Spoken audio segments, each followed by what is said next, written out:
Hi everybody, my name is Dr. Joe Dispenza. I'm the author of 3 books. My first book is called Evolve Your Brain, The Science of Changing Your Mind. My second book is called Breaking the Habit of Being Yourself, How to Lose Your Mind and Create a New One. And my last book is called You Are the Placebo, Making Your Mind Matter. My interest is to use science as a language to help people understand spiritual principles and bridge science and spirituality so that they have within their reach all the tools to begin to make necessary changes in their own personal lives. In the last video, we talked about how we can take information, learn that information, and produce physical changes in our brain. But once we learn that intellectual, philosophical information, the next most important thing to do is to apply that information, to personalize it, and to demonstrate it. And if we can align our behaviors and our intentions, our mind and body, we are going to have a new experience. Experience then enriches the circuits of our philosophical information, and then the brain makes a chemical and we begin to feel the results of our efforts. We feel more powerful, we feel more loving, we feel more compassionate, we feel more like a leader. And that's when we're teaching our body chemically to understand what our mind has intellectually understood.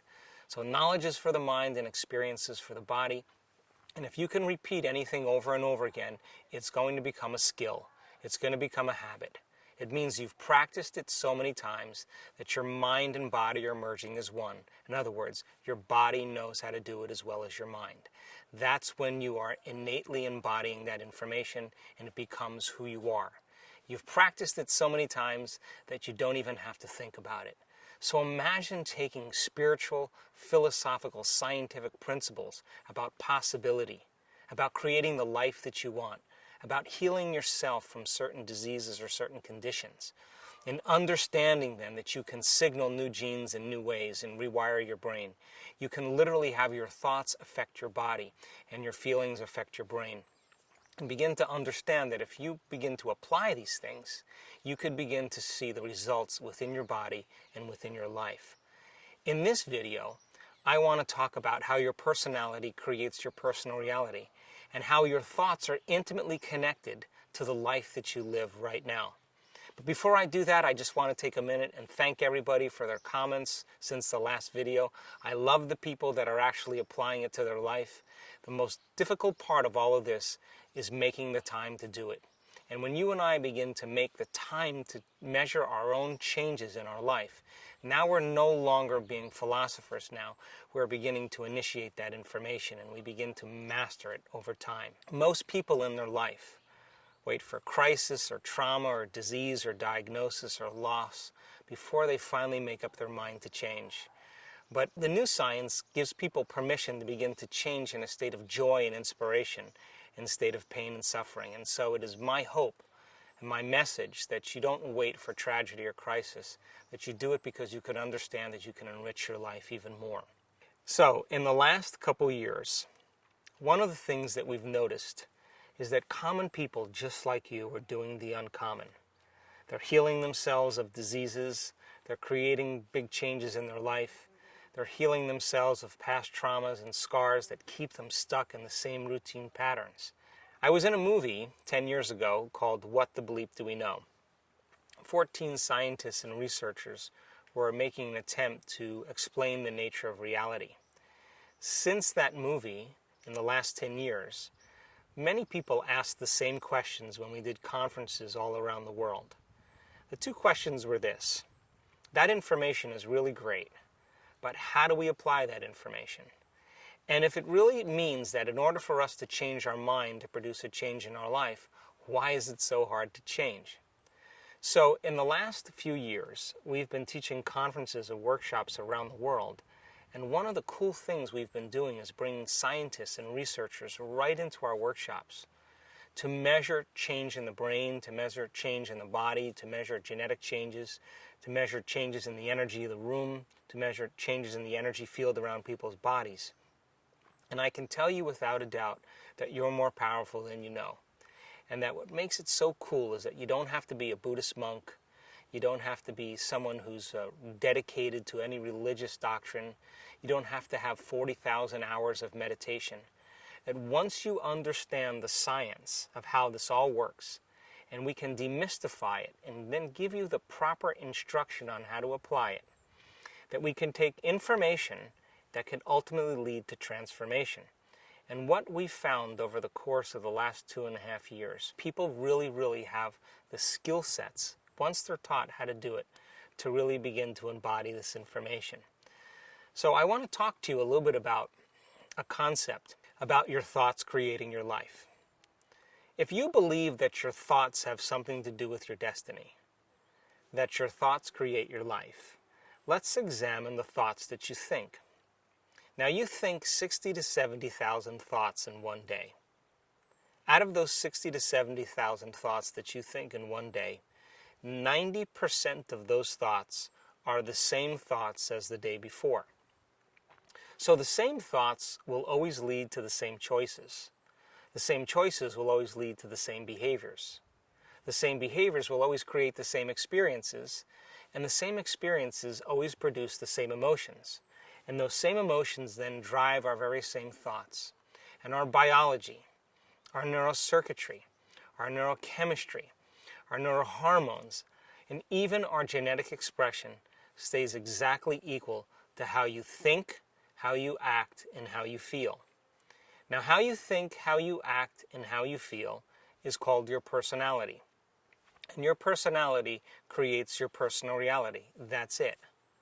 So then if you believe just the slightest bit in this idea that your personality creates your personal reality, and you wanted to change your personal reality, that means you'd have to begin to change your personality by thinking about what you've been thinking about and change it. To begin to become conscious of your unconscious habits and behaviors and modify them. And then look at the emotions that keep you connected to past experiences and decide if those emotions belong in your future. You see, most people try to create a new personal reality as the same personality, and it doesn't work. We literally have to become someone else. So reason this with me. A habit is a redundant set of automatic, unconscious thoughts, behaviors, and emotions that's acquired through frequent repetition.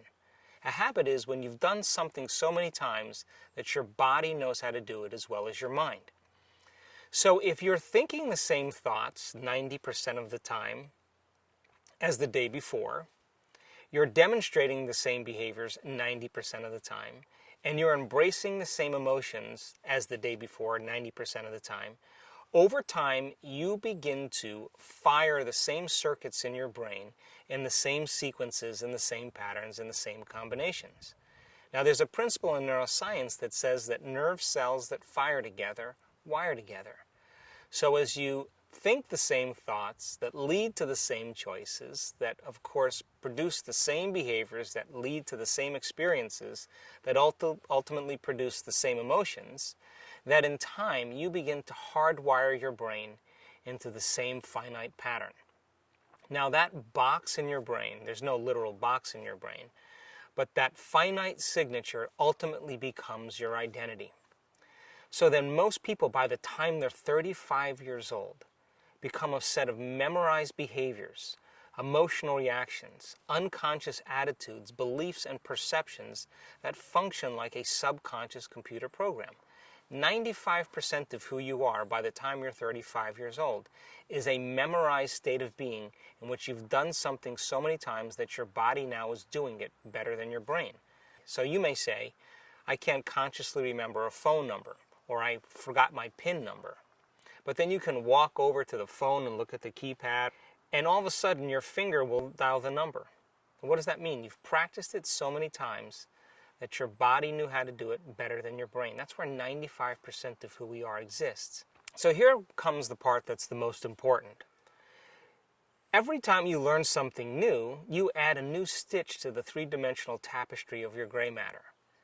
And if you begin to think about what you learned, you're causing your brain to fire in new sequences and new patterns and new combinations. And whenever you make your brain work differently, you're changing your mind, because mind is the brain in action. So we could say then that new thoughts should lead to new choices, and new choices should lead to new behaviors. And new behaviors should create new experiences, and new experiences then should create new emotions, and those new emotions should inspire new thoughts, and that's called evolution. Now here's the difficulty, because the process of change then requires you becoming conscious of your unconscious self. So here's your old self, and here's your new self. And let's just say that over a period of time, you've become unconsciously addicted emotionally to suffering. And all of your thoughts are equal to those emotional states, and all of your behaviors are also equal to that emotion.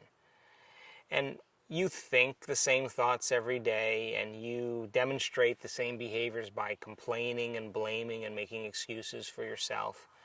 And those emotions of suffering lead to guilt and feeling bad, and you no longer want to get up and do anything. You become uninspired. And all of a sudden, you become conscious that you are in that state. So now, you decide that in that moment, you're no longer going to think the same way, you're no longer going to act the same way, and you're no longer going to feel the same way.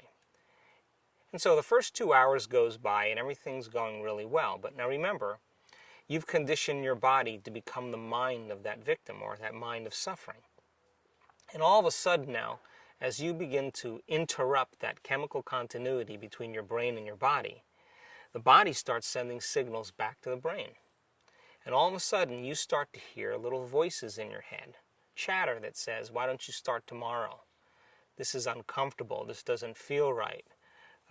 It's my mother's fault that I'm this way. I'll never change. And that's the body looking to unseat the mind and return back to its familiar state. But the hardest part about change is not making the same choice as you did the day before. And the moment you decide to no longer think the same way, make the same choice, act the same way, create the same experience, or live by the same emotion, it's going to feel uncomfortable. It's going to feel unfamiliar. There is going to be a certain amount of uncertainty and unpredictability. And the moment you feel uncomfortable, you just stepped into the river of change.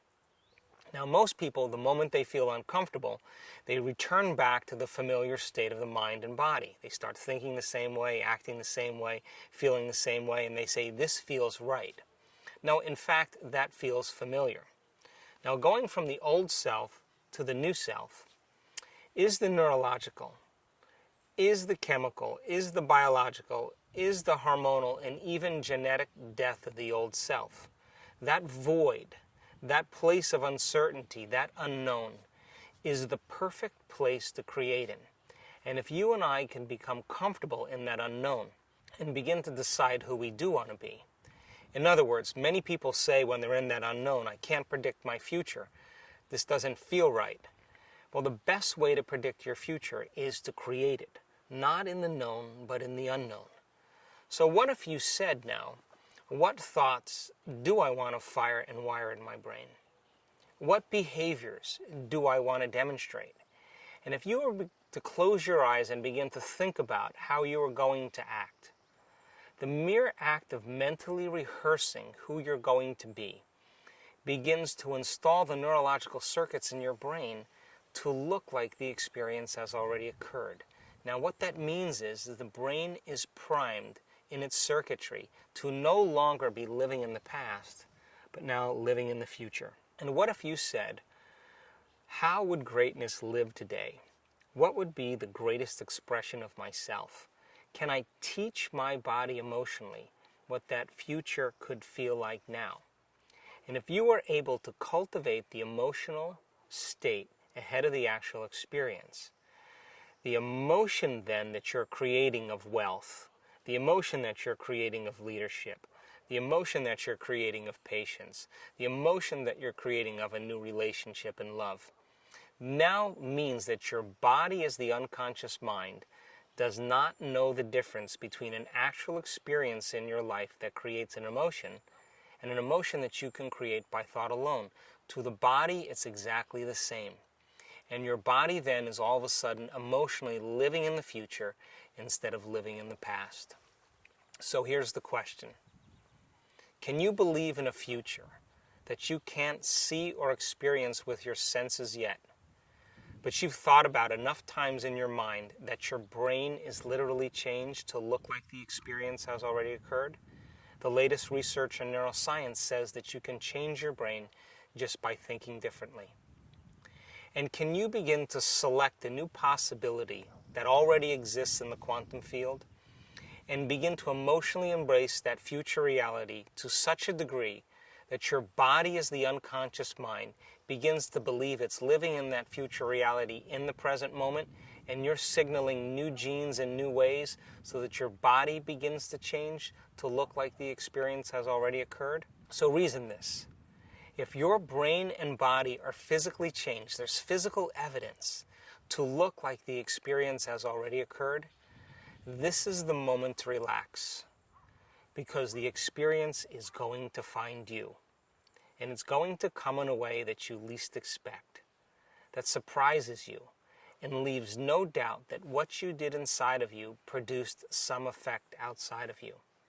And when you can correlate the changes you've made inside of you with the effect that you produced outside of you, you'll pay attention to what you did and you'll do it again. And that is called human empowerment. And there isn't a person on the planet that's so special to be excluded from this equation. So the process of change then requires unlearning and relearning. It requires breaking the habit of the old self and reinventing a new self. What we say in neuroscience, pruning synaptic connections and sprouting new connections. Unmemorizing emotions that are stored in the body and then reconditioning the body to a new mind and to a new emotion. In other words, you move out of the past and into the future, to deprogram and to reprogram, to lose your mind and create a new one. And people around the world are beginning to do the work, going from the old self to the new self. So what's the beauty behind this? I invite you to take out a piece of paper and write down 2 thoughts that have been slipping behind the scenes of your awareness that you've not noticed, and become conscious of those unconscious thoughts. Decide 2 behaviors that no longer belong in your future and become so conscious of those behaviors and habits that you would never go unconscious again. And look at those emotions that keep you anchored to the past and decide if those emotions belong in your future, and become so conscious of those emotions that you wouldn't fall to a lower level the remainder of your day. And then decide 2 thoughts you do want to fire and wire in your brain. 2 behaviors that you're going to demonstrate and rehearse them in your mind so that you're priming your brain and activating the circuits so that when you get up, you'll naturally do them without effort. Now here's the key though. You can't get up as the same person who sat down. You have to get up feeling differently, which means then you can't wait for your healing to feel wholeness. You can't wait for your abundance to feel wealthy. You can't wait for the mystical moment to feel awe. In fact, you have to feel awe for the mystical moment to occur. You have to feel love for a new relationship to show up. You have to feel empowered in order to have success. You have to feel wholeness before your healing can occur. And most importantly, you have to feel abundant before your wealth can actually appear. Now, when your brain and body are literally changed to look like the event has occurred, this is when the event finds you. So the word meditation, which we'll discuss in the next video, means to become familiar with. To become so familiar with your unconscious states of mind and body that you would never go unconscious again, and then keep firing and wiring new circuits in your mind and emotionally conditioning your body till it begins to become familiar to you. So I invite you over the course of the next few days before the next video to ask yourself this simple question when you wake up in the morning. What is the greatest ideal of myself that I can be today? And decide who you want to be when you open your eyes. And don't get up until you feel like that person. And your job then is to maintain that modified state of mind and body your entire day. And if you do, get ready, because something unusual will happen in your life. That's the law. So I want to invite you to continue sending your comments, continue adding any things that you'd like to say and share. If you're doing the work, if you're applying it, let us know the small miracles. I don't care how small they are, how they're beginning to appear in your life. In the next video, I'll talk about how to demystify meditation so you understand exactly what you're doing and why. And when you understand the what and the why, the how becomes easier. I hope to see you.